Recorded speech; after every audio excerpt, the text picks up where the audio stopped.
Welcome to another episode of Salty Country. It's been a drizzly kind of morning. Yesterday, kind of kind of the same, so it's kind of hindered some of our grass mowing and working out with the equipment on the farm. But as you can tell, things have greened up. Our episodes have been lacking, to say the least. Um, if you've been watching the last episodes or just been following us, I had a lot of frustrations with um, microphone issues and that kind of thing. So we've, I think we've solved it.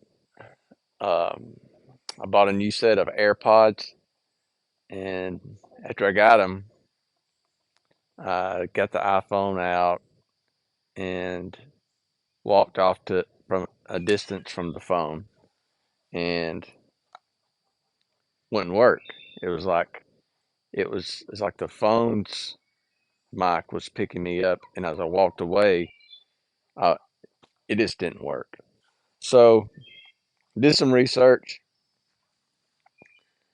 and there's an app called Blackmagic Camera that you can get for your iPhone, and it'll let you select the microphone source. So I've got an AirPod in, and we did some tests with it yesterday. I could walk to the other end of the house inside, not in view of the camera, and it was still picking me up. So this should work good when we get back on the equipment and start doing some more excavator work and bobcat work. So if you followed the short or saw the short that we posted last week, you know that we've got a new zero turn. We got a ZT1 Cub Cadet zero turn, and I did a lot of research. Our other Troy-Bilt Mustang 50 zero turn, we still have it. I've been having some issues with the engine wanting to sputter when I engage the PTO. So I replaced spark plugs, I replaced fuel filter, and it's not consistent all the time. So the problem I was having when I engaged it, it like puffs out like black smoke when it's sputtering. So I would disengage the PTO, throttle it down. Once you throttle it down, it would work fine. It'd sit there and idle fine. Um, so what I figured out is if I would have it at a lower RPM, engage the PTO, and then slowly raise the RPMs, it would normally work. Sometimes it would, sometimes it wouldn't, but for the most part, it would. So anyway, I went yesterday and ordered a new carburetor for it. That mower in the past, I was using ethanol with Stihl in it in the fuel, and it seemed to do well. Even I've noticed over the last year or so, I was using Stihl religiously. Um, Started having spark plugs foul out on everything, four wheelers, motorcycle, lawnmowers. Excuse me. So I switched over to ethanol free in everything now. I'm not putting Stihl in it. I may put Stihl in toward the winter, but everything's getting run right now a decent amount, so it's not the fuel's not sitting in it for a long time. So we're gonna work through that issue. I ordered that carburetor yesterday for the Troy-Bilt.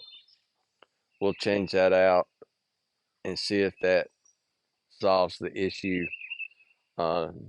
the goal is we've been extending the yards. Every year I try to widen a little, section of the yard out a little bit further. I bush hog around the edge of the yard and try to keep it kind of mowed down.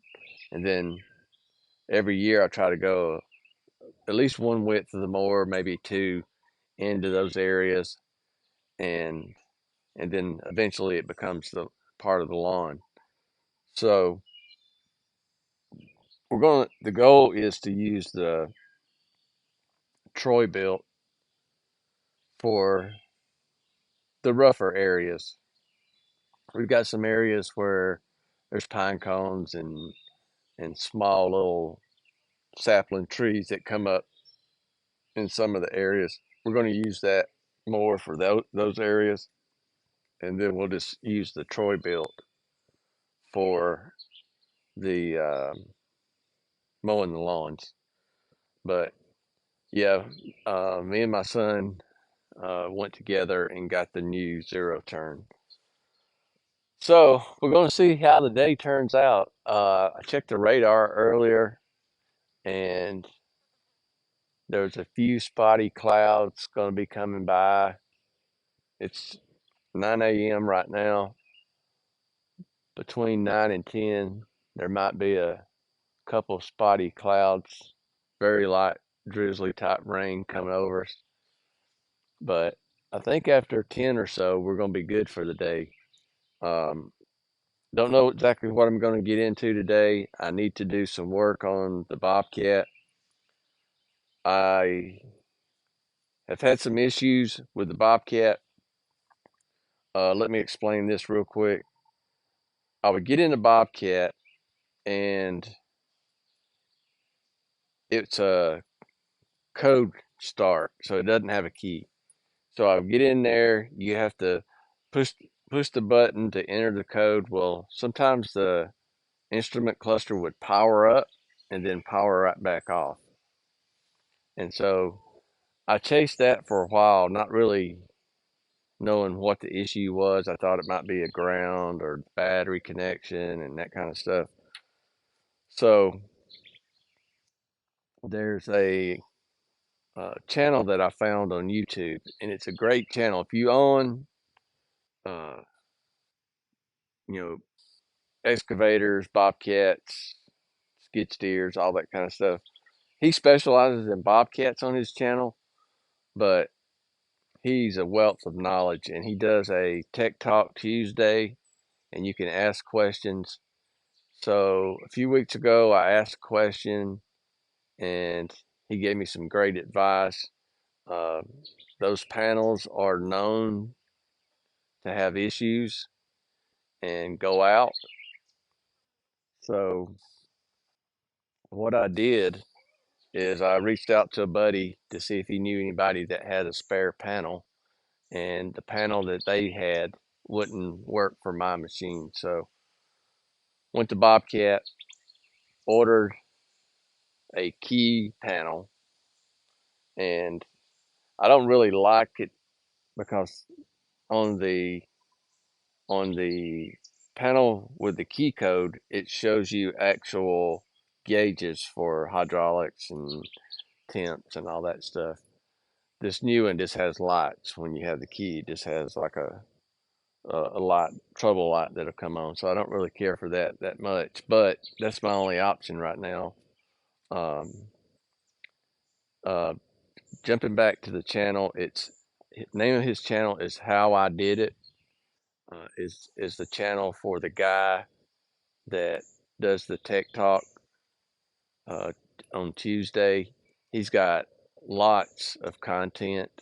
I've watched a lot of his videos over the year, and um, if you if you own a specific type machine, just search. He's probably worked on it and probably can give you some good advice. So tomorrow, the tech is coming out from Bobcat. So I ordered the panel and I picked it up, and had to set up a tech to come out. Here's the issue when you change from code start to key start.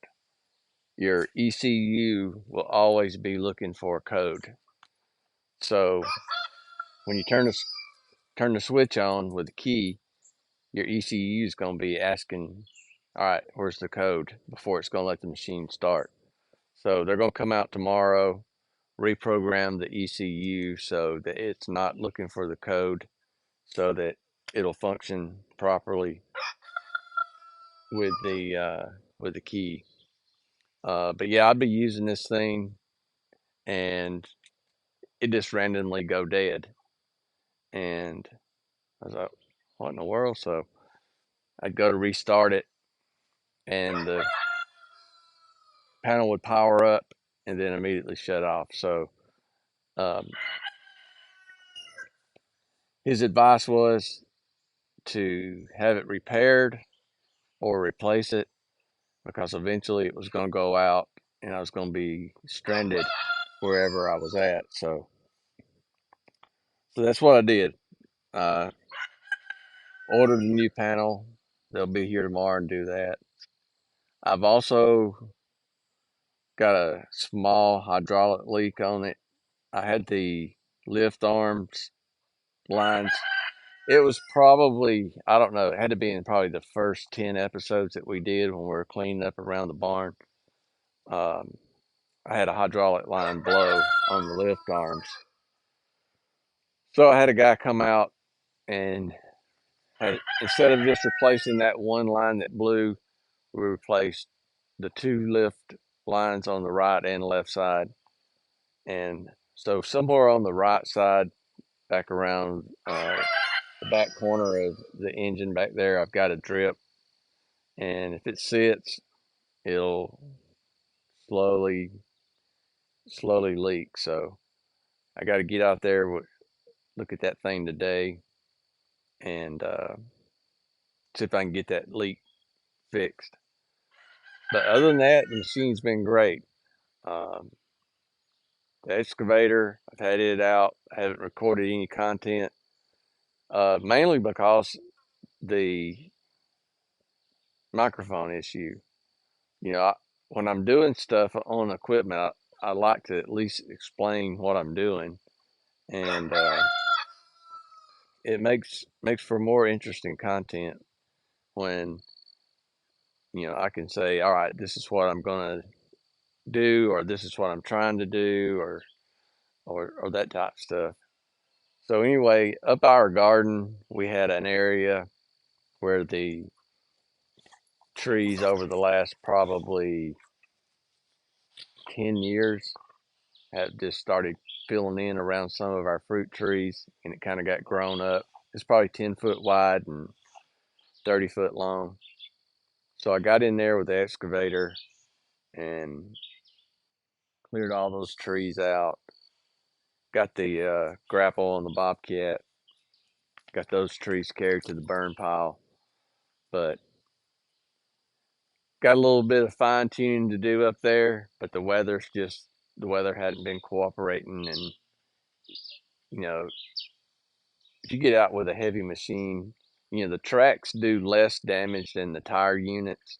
But still, anytime you turn with a track machine and the ground's wet, it makes a mess. So, not to make more work for myself, I'm just waiting for better days to uh, to get that done. I think today that I'm going to get the bush hog on the tractor. As you can see behind me, in the winter, you can see all the way down through this pasture. We've done a lot of work in this area, clearing the pasture. We had two burn piles down here. Um, I haven't bush hogged it all this year, but in the winter, I can see all the way into pasture two, probably 100 yards from here, and I can't see out of pasture one now, with everything greened up like it is. But I think I'm gonna put the bush hog on the tractor and bush hog some of the pastures. We've got some little snags and saplings and stuff like that. It's coming up. They're probably a foot or two tall, so it's time for me to do that.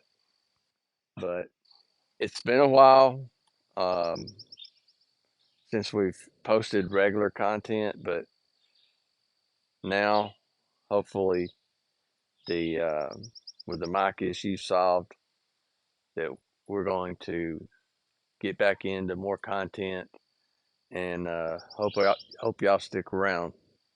So let's hang out. Let's see if we can get the bush hog on the tractor here, and we'll get out here and do some mowing in some pastures. Well, I got the bush hog on the tractor. Bush hog out there behind the tractor in the far end of the yard, and I heard a huge boom. So I thought it's time to come to the house, and got the exhaust pipe covered up, the seat flipped up, and the rain is set in pretty good now. So stick around. We'll see if this rain lets up, and we'll get down in the pasture and do some bush hogging.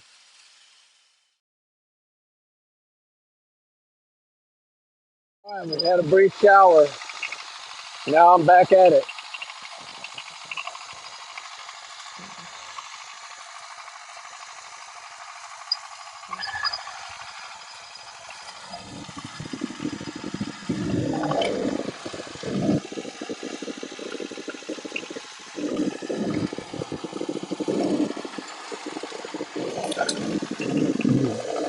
Yeah, don't take this stuff quick to grow up.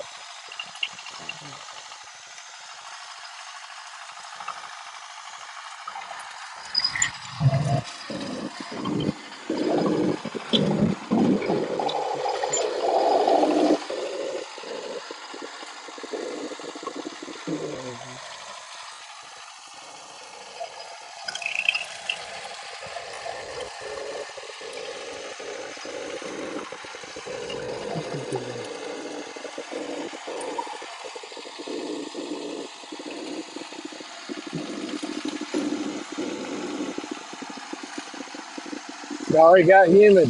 Sun's back out hot.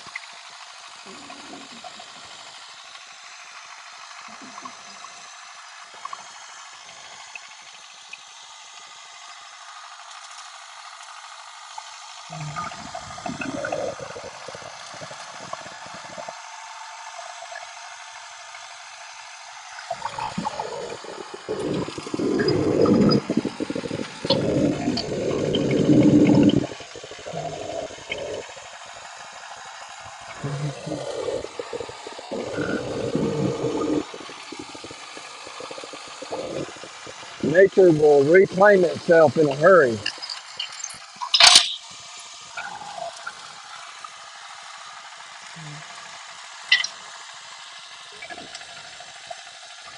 Out on the farm, the constant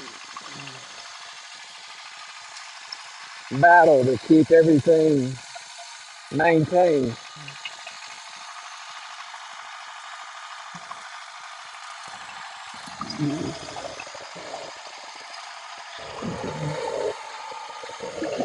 It was a little easier back when we had goats.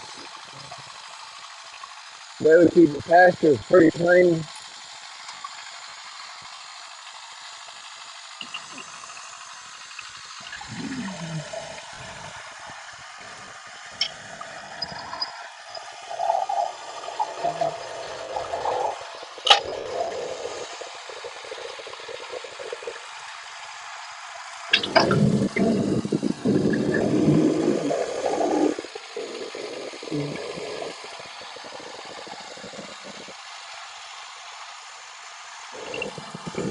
We had a lot of storms come across us. It wasn't really any heavy rain. It was a real light rain. I heard some thunder in the distance when I stopped this morning.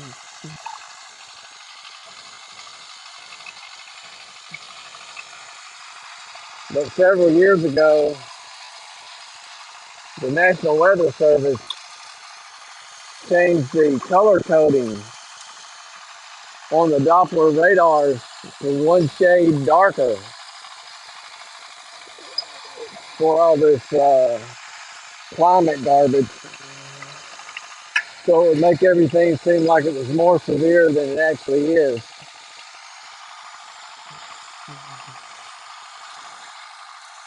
Yeah, I would consider a cloud coming over that's red to be severe, high winds, heavy rain. We had a couple of red ones come over. It was just a slow, steady rain. We get storms out here where the wind's blowing sideways.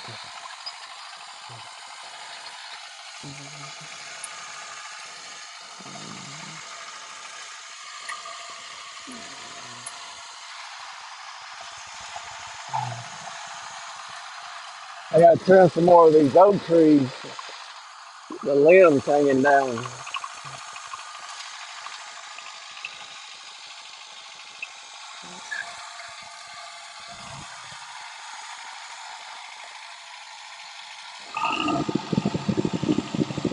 Axel and Sophie think they got to be with me all the time,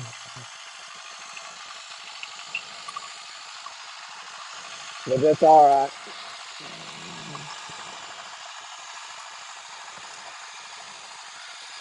They enjoy getting out here and running around being free.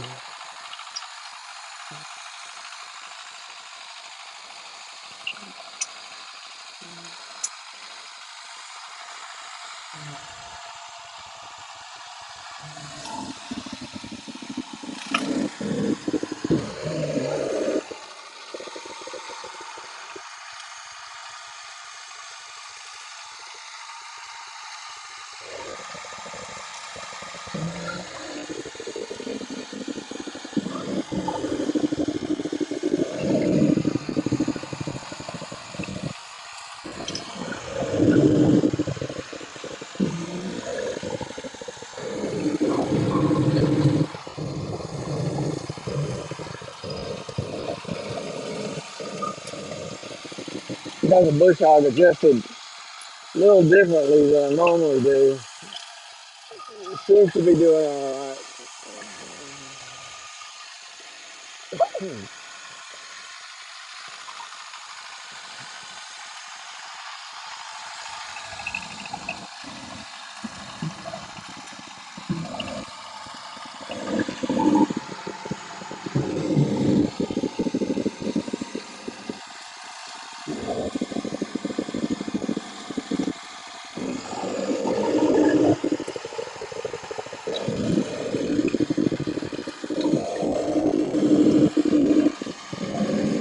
So here's where we had a burn pile.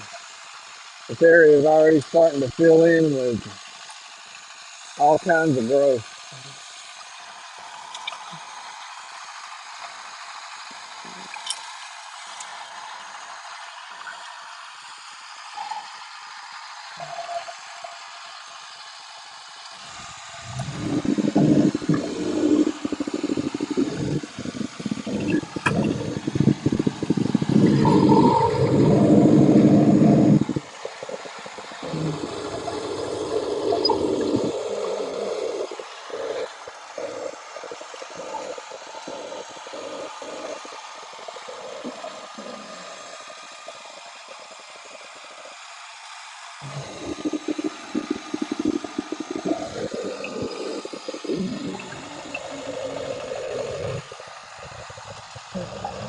I'm about to wrap this pasture up.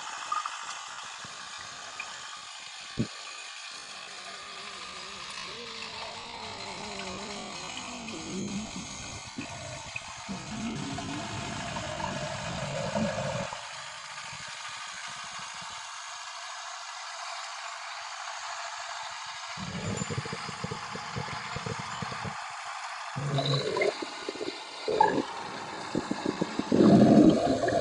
only seen one snake this year.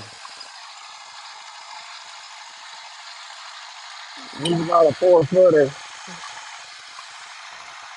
black snake, black racer.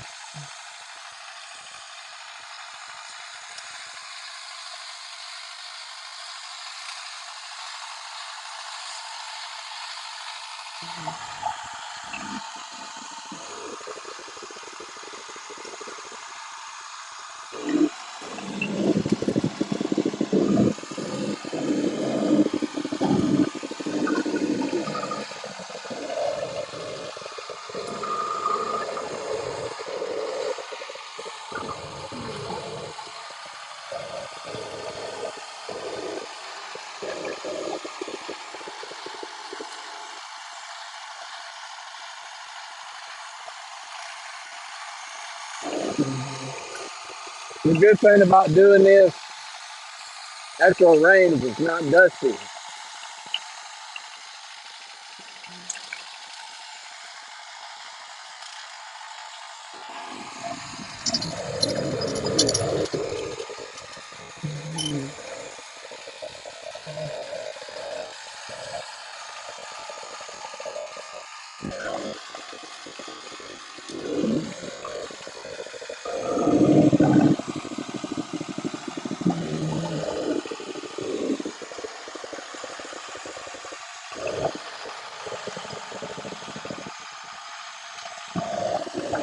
The blueberries are actually a wild huckleberry bed around that tree right there. I always leave those for the deer and the birds every year.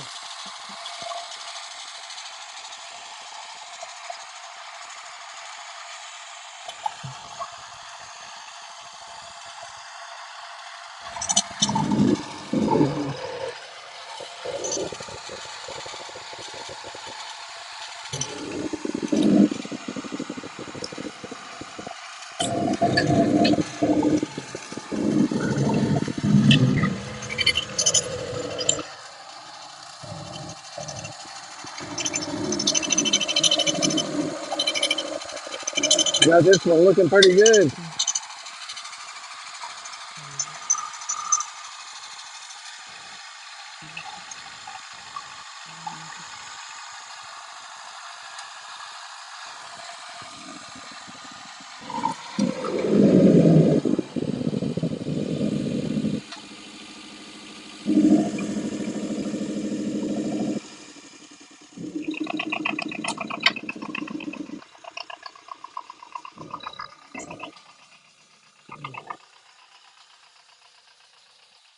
That's going to be all for this episode. I want to thank everyone for watching. Remember, if you like our content, subscribe, share it with your friends. We'll see you on the next one.